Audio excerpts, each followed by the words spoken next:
మహాశివరాత్రి కానుకగా నందమూరి బాలయ్య బాబు నుంచి కొత్త సినిమా అప్డేట్ అయితే వచ్చింది.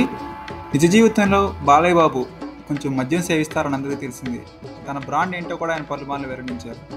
తన కార్యక్రమానికి వచ్చినటువంటి అనేక మంది గెస్టులందరినీ కూడా మీ బ్రాండ్ ఏంటి అని కూడా క్వశ్చన్ అయితే వేసేవారు. అంతేందుకు బాలయ్య హోస్ట్గా చేసిన ఓటీటీ ప్రోగ్రామ్ కూడా అదే మద్యం కంపెనీ స్పాన్సర్గా వ్యవహరించింది.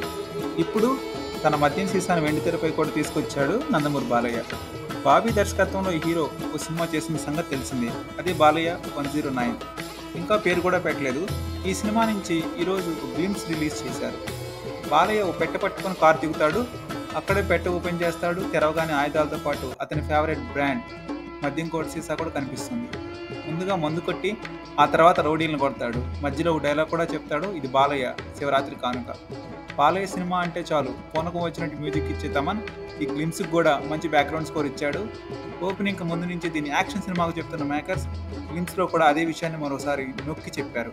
సితారా ఎంటర్టైన్మెంట్స్ బ్యానర్పై తెరకెక్కుతున్న ఈ సినిమాలో యానిమల్ ఫేమ్ బాబీ డియోల్ విలన్గా నటిస్తున్నాడు. జైలర్ ఫేమ్ విజయ్ కార్తిక్ సినిమాటోగ్రఫీలో వర్క్ చేస్తున్నాడు. త్వరలోనే ఈ సినిమా టైటిల్ను వెల్లడిస్తారు మూవీ మేకర్స్. ఈ సినిమాని బాబీ డైరెక్ట్ చేస్తున్నాడు.